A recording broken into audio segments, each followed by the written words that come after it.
Nó quay lại nhé con nè.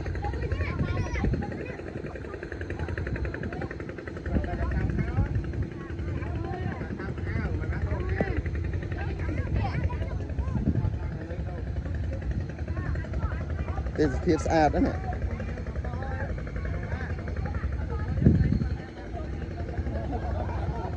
Ngày này một chùm cua sa thùng.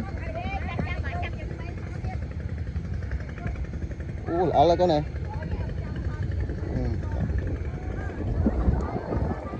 Ngày này ma của Port.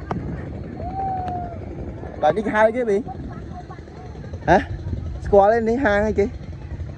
Lại đi hai hay chị? Đáng này. Ở đây ở đây. Hai người lùn tu à? Mùi thật ớt chứ.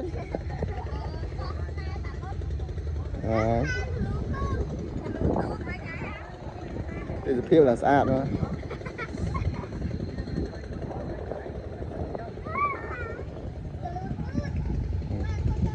Tức cái chợ xuống lấy mùi tức. Đây là bột. Vô lại đá lên nhé. Anh ấy ở nơi một tức cả lùn. Ồ.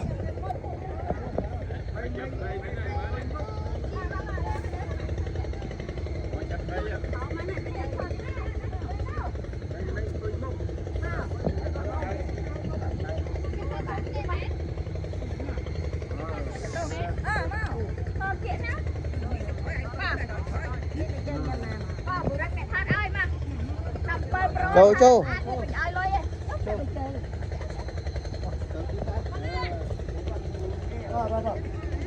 nhâm liếp cho con nhâm không à nhâm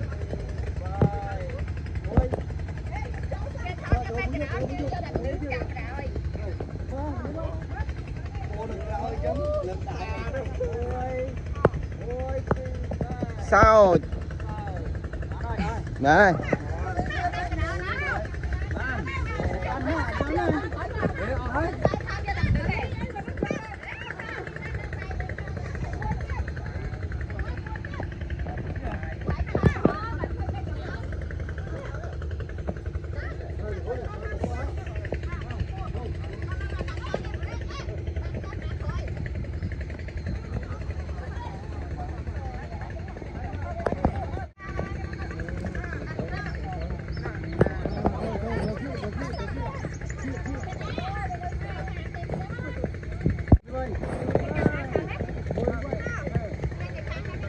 camera trong video thế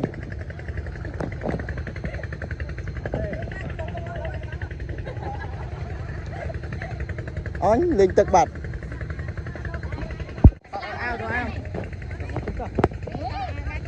thì thiệp sạn cọp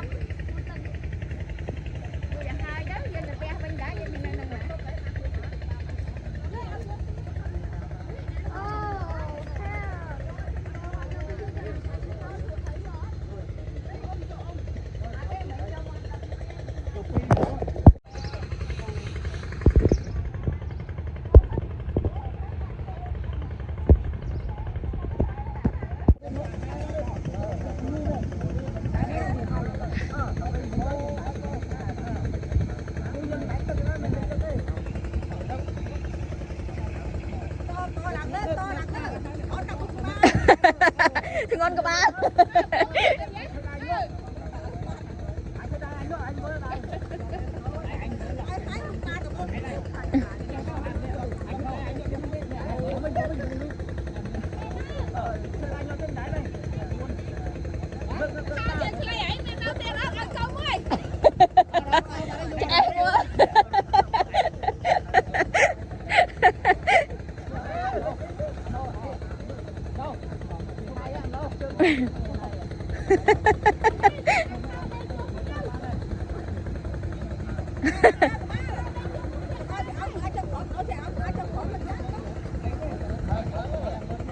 Nó sẽ liêm hai lần pro vậy nè.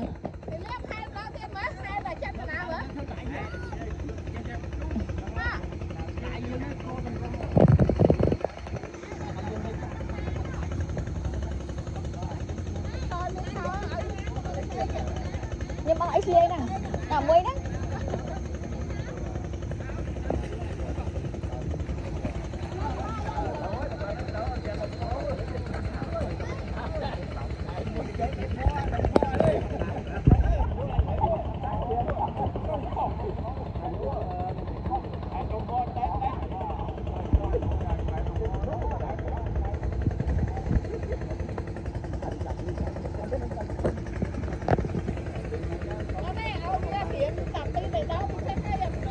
năng ấy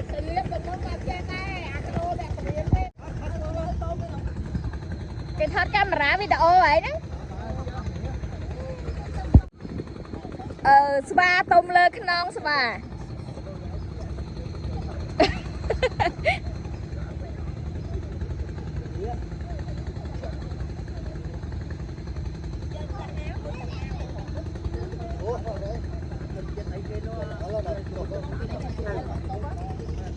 đã cho anh lơ thmo lỡ mà là bây giờ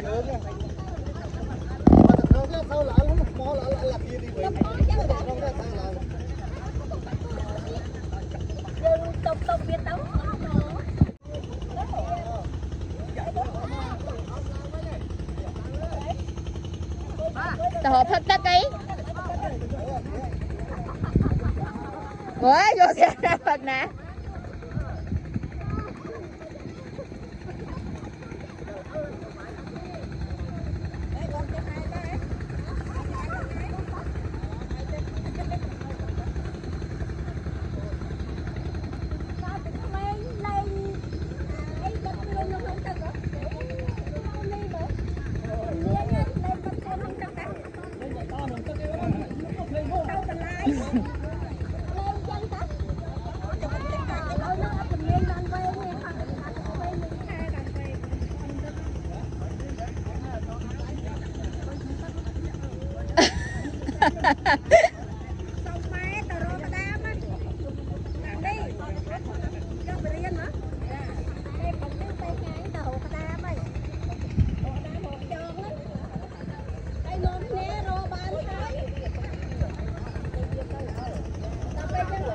thèm tao ừ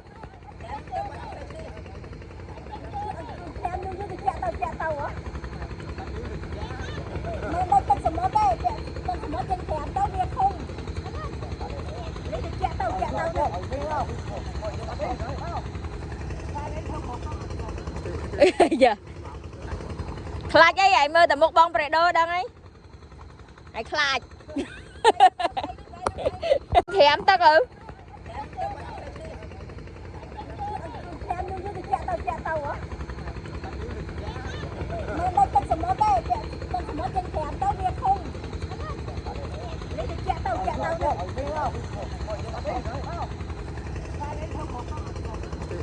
giờ khai cái vậy mơ tầm một bông bể đô đang ấy ai khai